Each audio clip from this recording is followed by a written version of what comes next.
Capítulo 40. Ayuda en la vida cotidiana.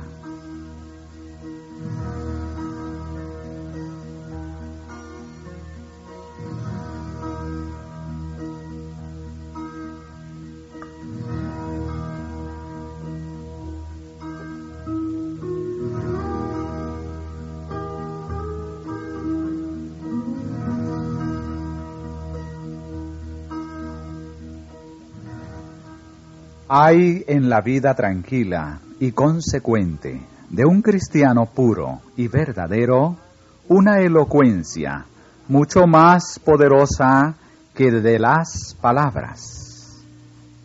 Lo que un hombre es tiene más influencia que lo que dice. Los emisarios enviados a Jesús volvieron diciendo que nadie había hablado antes como él. Pero esto se debía a que jamás hombre alguno había vivido como él. De haber sido su vida diferente de lo que fue, no hubiera hablado como habló. Sus palabras llevaban consigo un poder que convencía, porque procedían de un corazón puro y santo, lleno de amor y simpatía, de benevolencia y de verdad. Nuestro carácter y experiencia determinan nuestra influencia en los demás. Para convencer a otros del poder de la gracia de Cristo, tenemos que conocer ese poder en nuestro corazón y nuestra vida. El Evangelio que presentamos para la salvación de las almas debe ser el Evangelio que salva nuestra propia alma. Solo mediante una fe viva en Cristo como Salvador personal nos resulta posible hacer sentir nuestra influencia en un mundo escéptico.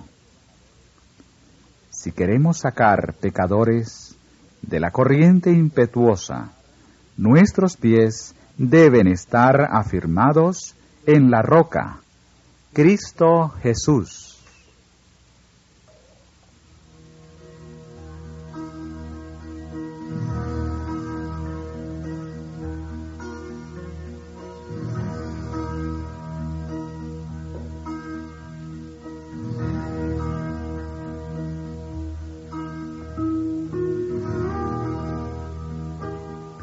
El símbolo del cristianismo no es una señal exterior, ni tampoco una cruz o una corona que se lleven puestas, sino que es aquello que revela la unión del hombre con Dios. Por el poder de la gracia divina, manifestada en la transformación del carácter, el mundo ha de convencerse de que Dios envió a su Hijo para que fuese su Redentor. Ninguna otra influencia que pueda rodear al alma humana ejerce tanto poder sobre ella como la de una vida abnegada. El argumento más poderoso en favor del Evangelio es un cristiano amante y amable.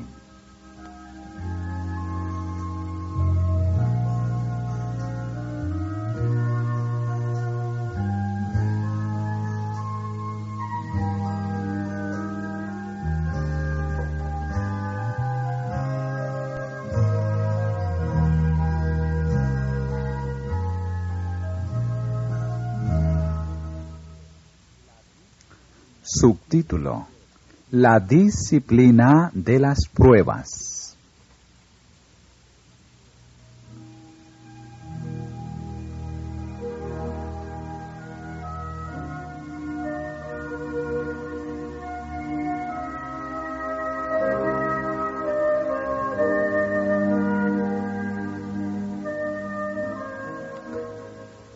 Llevar una vida tal, ejercer semejante influencia, cuesta a cada paso esfuerzo, sacrificio de sí mismo y disciplina.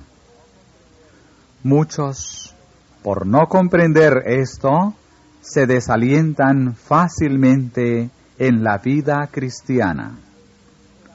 Muchos que consagran sinceramente su vida al servicio de Dios, se chasquean y sorprenden al verse como nunca antes frente a obstáculos y asediados por pruebas y perplejidades. Piden en oración un carácter semejante al de Cristo y actitudes para la obra del Señor, y luego se hallan en circunstancias que parecen exponer todo el mal de su naturaleza. Se revelan entonces defectos cuya existencia no sospechaban. Como el antiguo Israel, se preguntan: si Dios es el que nos guía, ¿por qué nos sobrevienen todas estas cosas? Les acontecen porque Dios los conduce. Las pruebas y los obstáculos son los métodos de disciplina que el Señor escoge y las condiciones que señala para el éxito. El que lee en los corazones de los hombres conoce sus caracteres mejor que ellos mismos. Él ve que algunos tienen facultades y actitudes que, bien dirigidas, pueden ser aprovechadas en el adelanto de la obra de Dios. Su providencia los coloca en diferentes situaciones y variadas circunstancias para que descubran en su carácter los defectos que permanecían ocultos a su conocimiento. Les da oportunidad para enmendar estos defectos y prepararse para servirle. Muchas veces permite que el fuego de la aflicción los alcance para purificarlos. El hecho de que somos llamados a soportar pruebas demuestra que el Señor Jesús ve en nosotros algo precioso que quiere desarrollar. Si no hubiera en nosotros nada con que glorificar su nombre, no perdería tiempo en refinarnos. No echa piedras inútiles en su hornillo. Lo que él refina es mineral precioso. El herrero coloca el hierro y el acero en el fuego para saber de qué clase son. El Señor permite que sus escogidos pasen por el horno de la aflicción para probar su carácter y saber si pueden ser amoldados para su obra.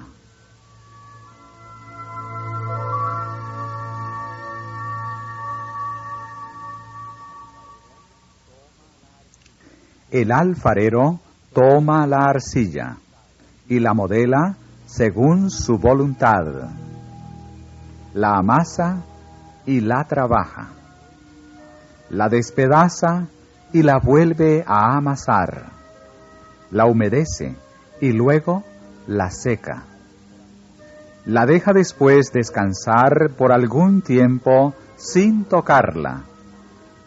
Cuando ya está bien maleable, reanuda su trabajo para hacer de ella una vasija.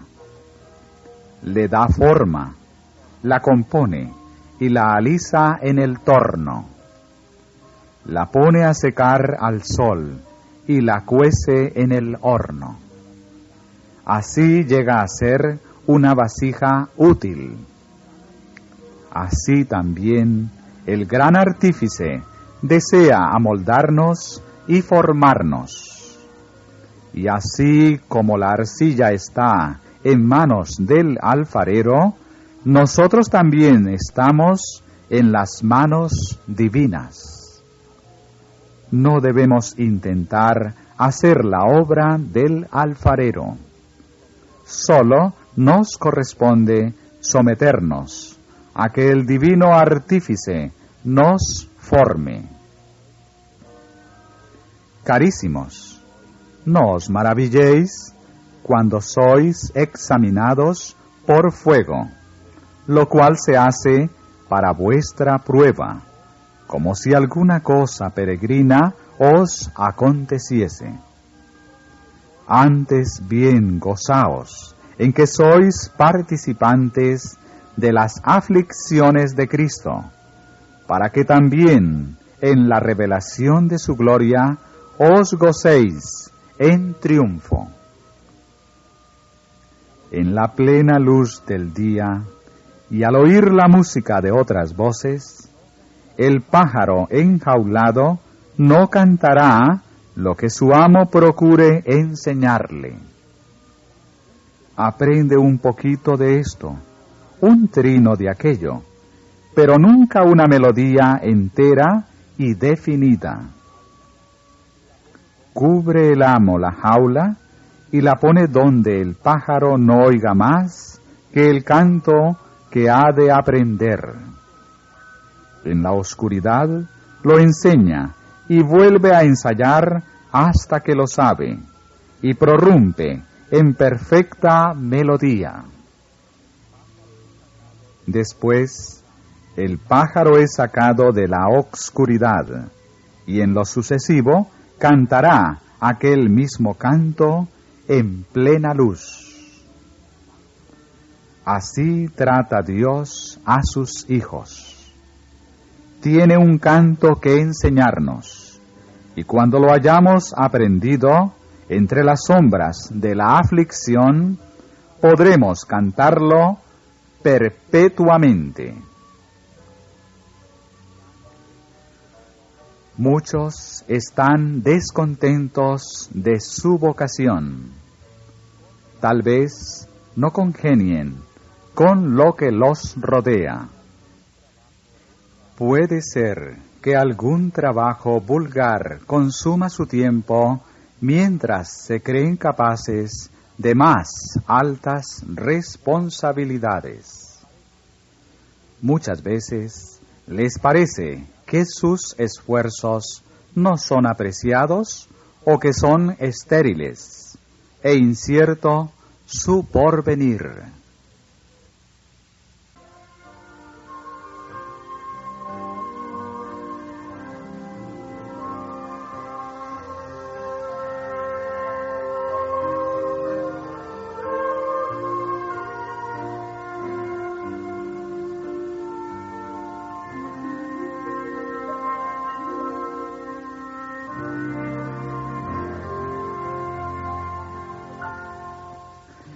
Recordemos que aun cuando el trabajo que nos toque hacer no sea tal vez el de nuestra elección, debemos aceptarlo como escogido por Dios para nosotros.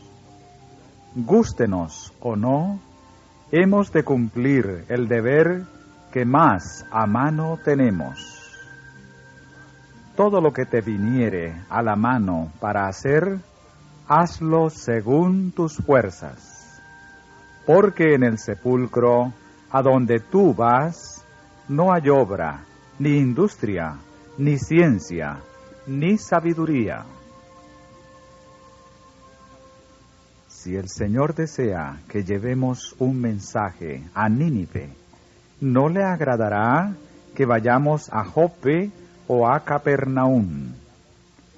Razones tiene para enviarnos al punto hacia donde han sido encaminados nuestros pies. Allí mismo puede estar alguien que necesite la ayuda que podemos darle. El que mandó a Felipe, al eunuco etíope, que envió a Pedro, al centurión romano, y la pequeña israelita en auxilio de Naamán, el capitán sirio. También envía hoy como representantes suyos a hombres, mujeres y jóvenes para que vayan a los que necesitan ayuda y dirección divinas.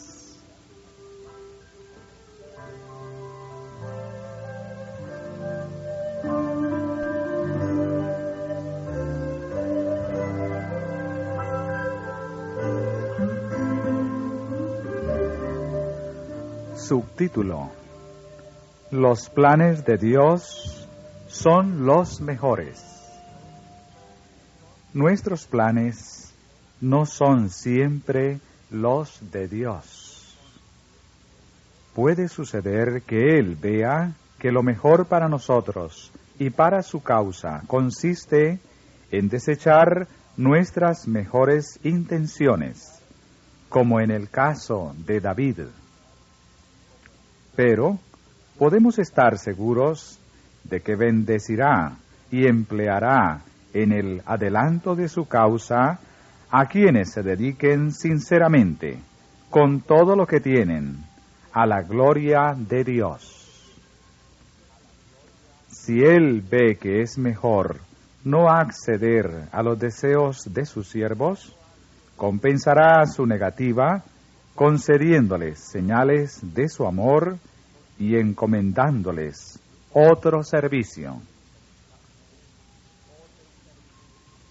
En su amante cuidado e interés por nosotros, muchas veces aquel que nos comprende mejor de lo que nos comprendemos a nosotros mismos, se niega a permitirnos que procuremos con egoísmo la satisfacción de nuestra ambición. No permite que pasemos por alto los deberes sencillos, pero sagrados, que tenemos más a mano. Muchas veces, estos deberes entrañan la verdadera preparación indispensable para una obra superior. Muchas veces, nuestros planes fracasan para que los de Dios respecto a nosotros tengan éxito. Nunca se nos exige que hagamos un verdadero sacrificio por Dios. Nos pide Él que le cedamos muchas cosas, pero al hacerlo no nos despojamos más que de lo que nos impide avanzar hacia el cielo. Aun cuando nos invita a renunciar a cosas que en sí mismas son buenas, podemos estar seguros de que Dios nos preparará algún bien superior. En la vida futura se aclararán los misterios que aquí nos han preocupado y chasqueado. Veremos que las oraciones que nos parecían desatendidas y las esperanzas defraudadas figuraron entre nuestras mayores bendiciones. Debemos considerar todo deber, por muy humilde que sea, como sagrado por ser parte del servicio de Dios. Nuestra oración cotidiana debería ser: Señor, ayúdame a hacer lo mejor que pueda. Enséñame a hacer mejor mi trabajo. Dame energía y alegría. Ayúdame a compartir en mi servicio el amante ministerio del Salvador.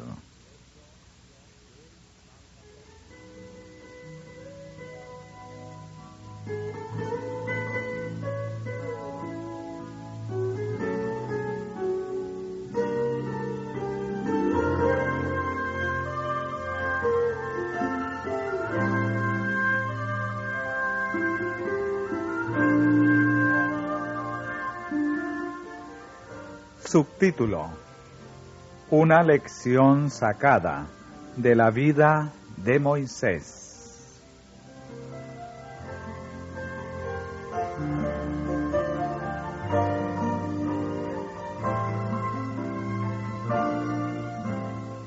Considerad lo que ocurrió a Moisés. La educación que había recibido en Egipto como nieto del rey y presunto heredero del trono fue muy completa. Nada fue descuidado de lo que se pensaba que podía hacerle sabio, según entendían los egipcios la sabiduría. Recibió un adiestramiento civil y militar de orden superior. Se sintió completamente preparado para la obra de libertar a Israel de la esclavitud. Pero Dios no lo vio así. Su providencia señaló a Moisés un periodo de 40 años de preparación en el desierto como pastor de ovejas. La educación que Moisés recibiera en Egipto le ayudó en muchos aspectos, pero la preparación más provechosa para su misión fue la que recibió mientras apacentaba el ganado. Moisés era de carácter impetuoso. En Egipto, en su calidad de afortunado caudillo militar y favorito del rey y de la nación, se había acostumbrado a recibir alabanza y adulación. Se había granjeado la simpatía del pueblo. Esperaba llevar a cabo con sus propias fuerzas la obra de libertar a Israel. Muy diferentes fueron las lecciones que hubo de aprender como representante de Dios. Al conducir sus ganados por los montes desiertos y por los verdes pastos de los valles, aprendió a tener fe, mansedumbre, paciencia, humildad y a olvidarse de sí mismo. Aprendió a cuidar a seres débiles y enfermos, a salir en busca de los descarriados, a ser paciente con los revoltosos, a proteger los corderos y a nutrir los miembros del rebaño ya viejos y enclenques. En esta labor, Moisés se fue acercando al Supremo Pastor. Llegó a unirse estrechamente con el Santo de Israel. Ya no se proponía hacer una gran obra. Procuraba hacer fielmente y como para Dios la tarea que le estaba encomendada. Reconocía la presencia de Dios en todo cuanto le rodeaba. La naturaleza entera le hablaba del invisible. Conocía a Dios como Dios personal, y al meditar en su carácter se compenetraba cada vez más del sentido de su presencia. Hallaba refugio en los brazos del Eterno.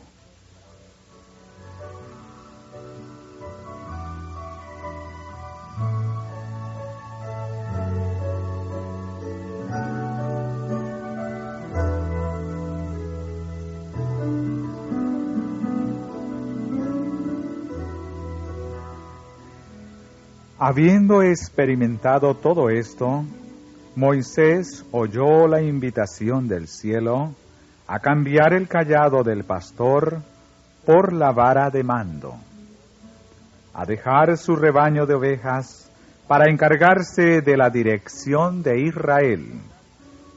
El mandato divino le encontró desconfiado de sí mismo, torpe de palabra y tímido.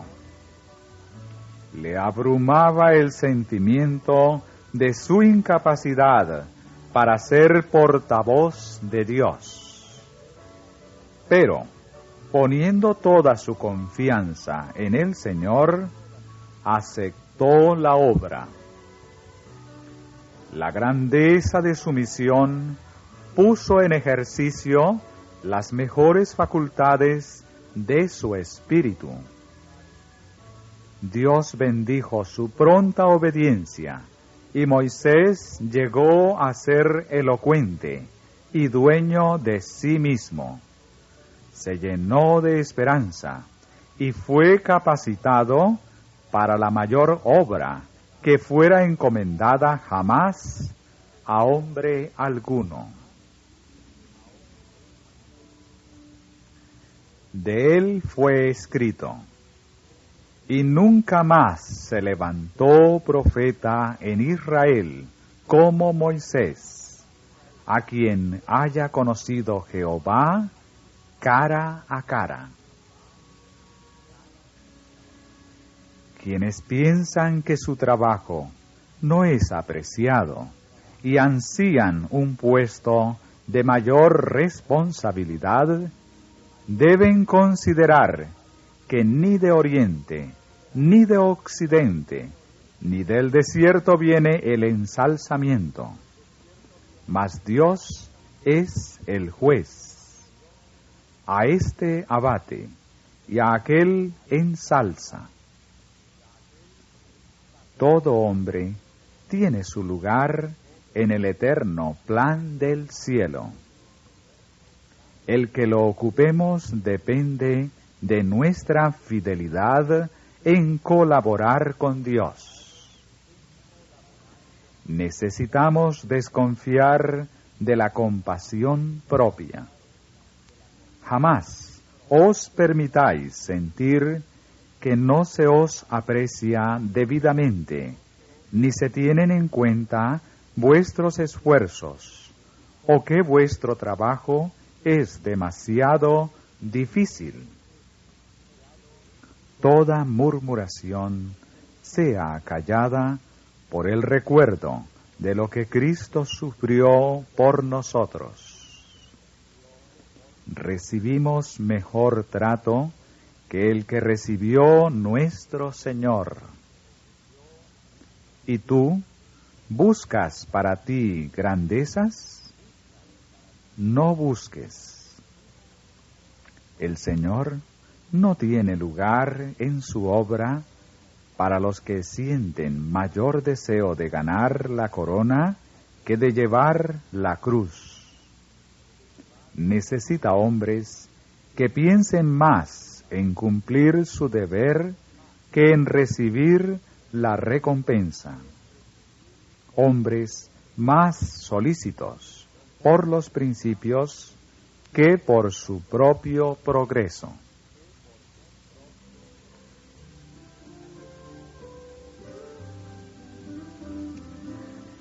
Los que son humildes y desempeñan su trabajo como para Dios, no aparentan quizás tanto como los presuntuosos y bulliciosos, pero su obra es más valiosa.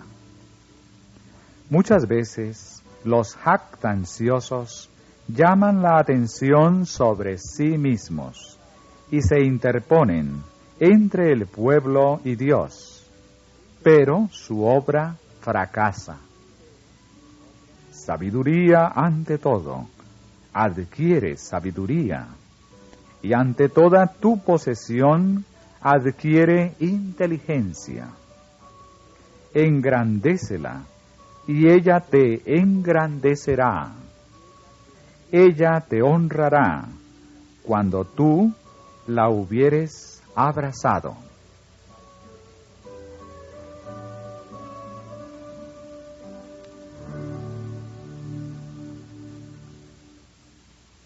Por no haberse resuelto a reformarse, muchos se obstinan en una conducta errónea pero no debe ser así.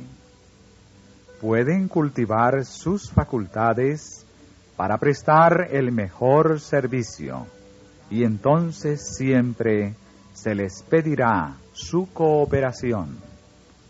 Se les apreciará en un todo por lo que valgan. Si hay quienes tengan actitud para un puesto superior, el Señor se lo hará sentir, y no solo a ellos, sino a los que los hayan probado, y, conociendo su mérito, puedan alentarlos comprensivamente a seguir adelante. Los que cumplen día tras día la obra que les fue encomendada, serán los que oirán en el momento señalado por Dios su invitación: sube más arriba.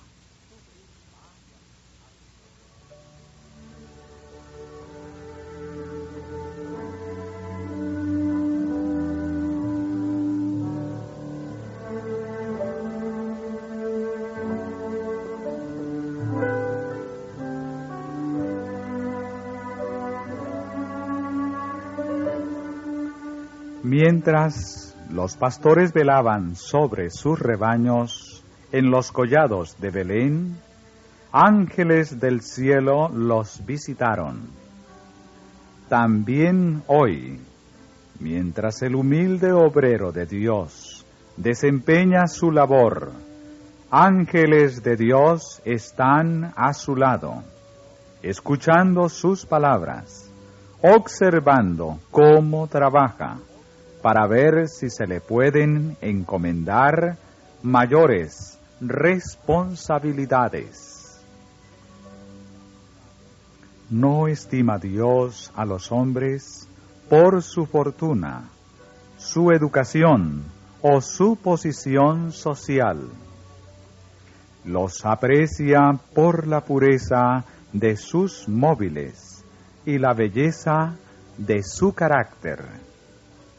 Se fija en qué medida poseen el Espíritu Santo y en el grado de semejanza de su vida con la divina.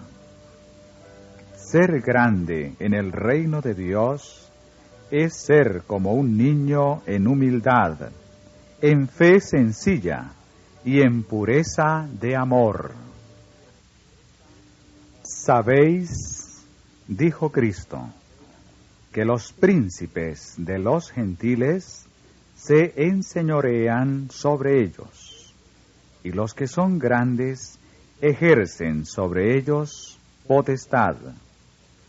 Mas entre vosotros no será así, sino el que quisiere entre vosotros hacerse grande, será vuestro servidor.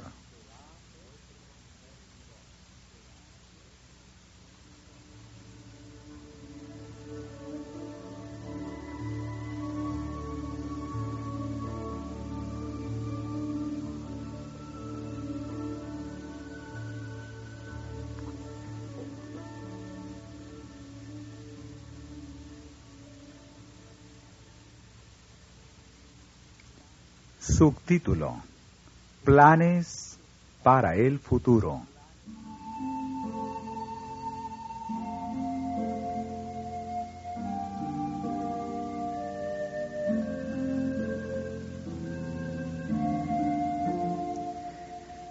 De todos los dones que el cielo pueda conceder a los hombres, la comunión con Cristo en sus padecimientos es el mayor cometido y el más alto honor. Ni Enoc, el que fue trasladado al cielo, ni Elías, el que ascendió en un carro de fuego, fueron mayores o más honrados que Juan el Bautista, que murió en la soledad de un calabozo. A vosotros es concedido por Cristo no sólo que creáis en Él, sino también que padezcáis por él. Muchos son incapaces de idear planes definidos para lo porvenir. Su vida es inestable. No pueden entrever el desenlace de los asuntos, y esto los llena a menudo de ansiedad e inquietud. Recordemos que la vida de los hijos de Dios en este mundo es vida de peregrino. No tenemos sabiduría para planear nuestra vida. No nos incumbe amoldar lo futuro en nuestra existencia. Por la fe, Abraham, siendo llamado, obedeció para salir al lugar que había de recibir por heredad, y salió sin saber dónde iba. Cristo, en su vida terrenal, no se trazó planes personales. Aceptó los planes de Dios para él, y día tras día el Padre se los revelaba. Así deberíamos nosotros también depender de Dios, para que nuestras vidas fueran sencillamente el desenvolvimiento de su voluntad. A medida que le encomendemos nuestros caminos, Él dirigirá nuestros pasos.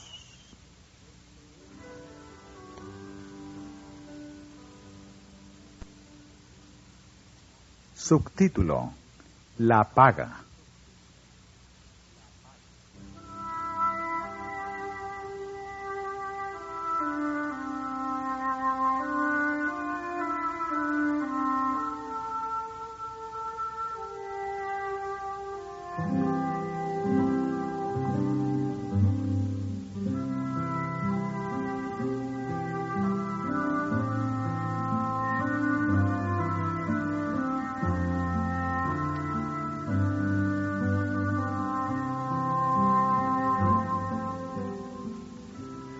Son muchos los que, al idear planes para un brillante porvenir, fracasan completamente.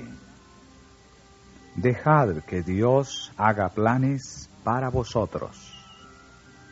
Como niños, confiad en la dirección de aquel que guarda los pies de sus santos. Dios no guía jamás a sus hijos de otro modo que el que ellos mismos escogerían, si pudieran ver el fin desde el principio y discernir la gloria del designio que cumplen como colaboradores con Dios.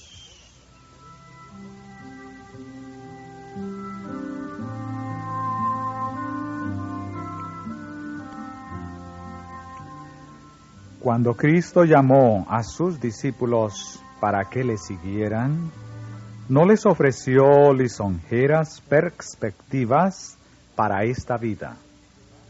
No les prometió ganancias ni honores mundanos, ni tampoco demandaron ellos paga alguna por sus servicios. A Mateo, sentado en la receptoría de impuestos, le dijo: «Sígueme». Y dejadas todas las cosas, levantándose, le siguió. Mateo, antes de prestar servicio alguno, no pensó en exigir paga igual a la que cobrara en su profesión. Sin vacilar ni hacer una sola pregunta, siguió a Jesús. Le bastaba saber que estaría con el Salvador, oiría sus palabras y estaría unido con él en su obra. Otro tanto había sucedido con los discípulos llamados anteriormente.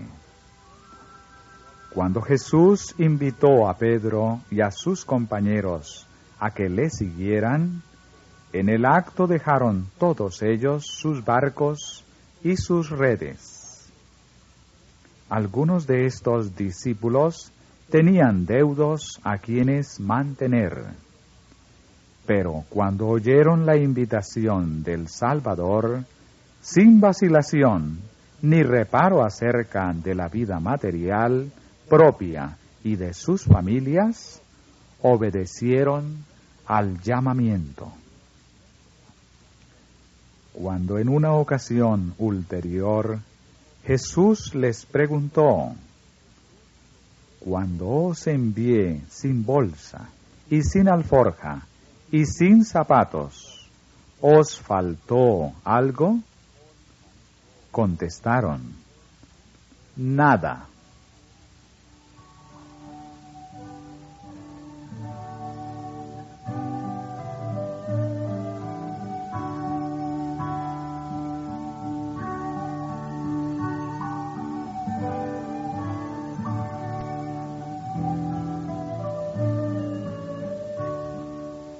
El Salvador nos llama hoy a su obra, como llamó a Mateo, a Juan y a Pedro. Si su amor mueve nuestro corazón, el asunto de la compensación no será el que predomine en nuestro ánimo. Nos gozaremos en ser colaboradores con Cristo y sin temor nos confiaremos a su cuidado. Si hacemos de Dios nuestra fuerza, tendremos claras percepciones de nuestro deber y aspiraciones altruistas. El móvil de nuestra vida será un propósito noble que nos elevará por encima de toda preocupación sórdida.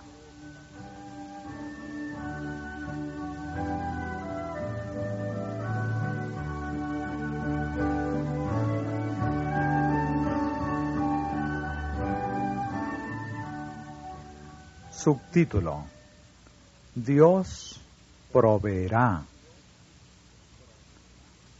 Muchos de los que profesan seguir a Cristo se sienten angustiados porque temen confiarse a Dios. No se han entregado por completo a Él y retroceden ante las consecuencias que semejante entrega podría implicar. Pero a menos que se entreguen así a Dios, no podrán hallar paz. Muchos son aquellos cuyo corazón gime bajo el peso de los cuidados, porque procuran alcanzar la norma del mundo. Escogieron servir a éste, aceptaron sus perplejidades y adoptaron sus costumbres. Así se corrompió su carácter y la vida se les tornó en cansancio.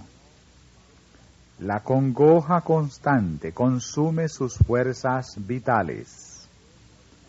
Nuestro Señor desea que depongan este yugo de servidumbre.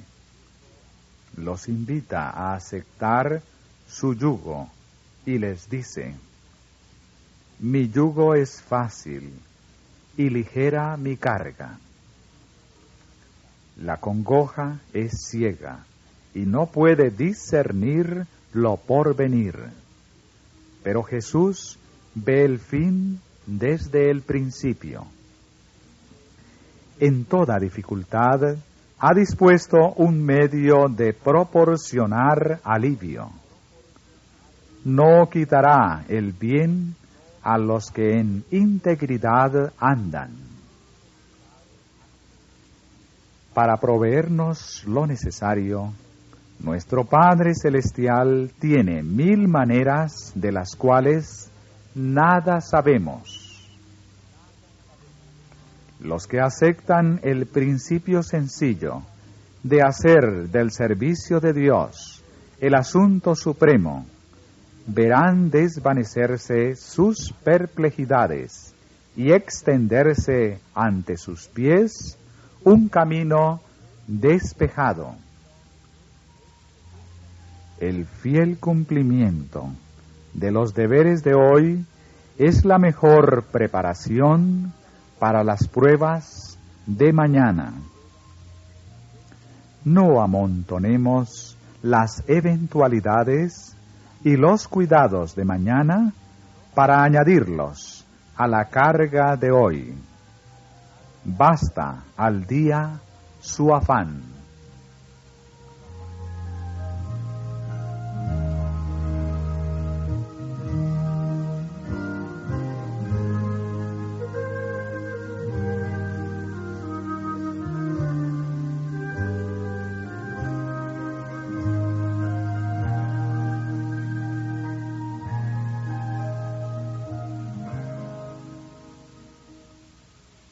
Subtítulo: El desaliento es pecaminoso. Tengamos confianza y seamos valientes. El desaliento en el servicio de Dios es pecaminoso e irrazonable. Dios conoce todas nuestras necesidades. A la omnipotencia del Rey de Reyes, el Dios que guarda el pacto con nosotros, añade la dulzura y el solícito cuidado del tierno pastor. Su poder es absoluto y es garantía del seguro cumplimiento de sus promesas para todos los que en Él confían. Tiene medios de apartar toda dificultad para que sean confortados los que le sirven y respetan los medios que Él emplea. Su amor supera todo otro amor, como el cielo excede en altura a la tierra. Vela por sus hijos con un amor inconmensurable y eterno.